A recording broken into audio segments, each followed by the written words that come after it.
Well, everyone, I think most people have seen that little rumor by now stated from Apple stating that the iPhone 14 will pretty much have the same chipset as the iPhone 13 series. Now, this is a two-part question to a multi-part solution in the future. So, essentially with the iPhone 14, it looks like it's probably going to have that A15 Bionic chip or A15 chipset that's within the iPhone 13 series.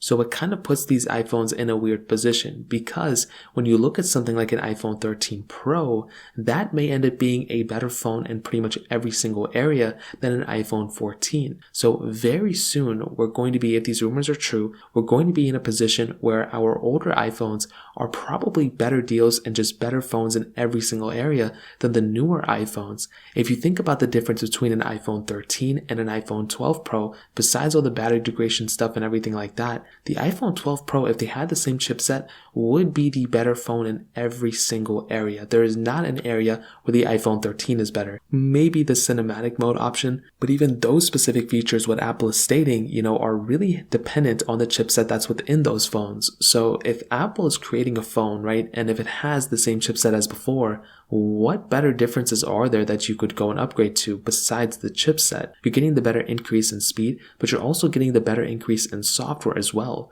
So that is another big thing from Apple.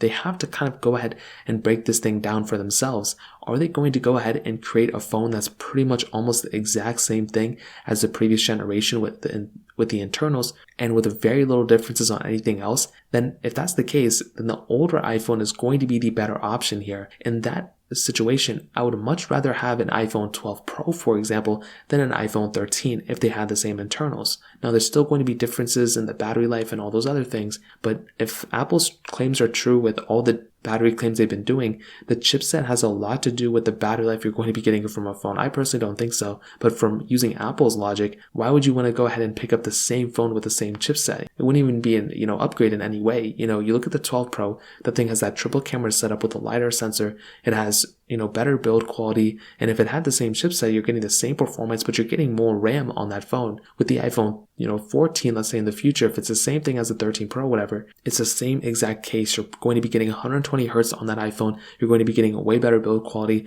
better cameras, really the whole 9 yards. The only thing you'd be getting on an iPhone 14 is potentially, I don't even think, a longer lasting phone, because like I mentioned, Apple pushes out the updates per phone, per chipset. So it's not like that would be that big of a difference either. So I'm going to be really curious to see what Apple does in the future. But in my opinion, very soon we're going to be in a position where older iPhones are actually much, much better in pretty much every single area than the newest iPhones that have just came out. So I'd love to hear your guys' opinion on this. Let me know in the comment section below. Hit the like button, that would mean so much, but definitely hit that subscribe button. More importantly than everything else, I love every single one of you guys. Hopefully I'll catch you guys in the next video. Peace out till then.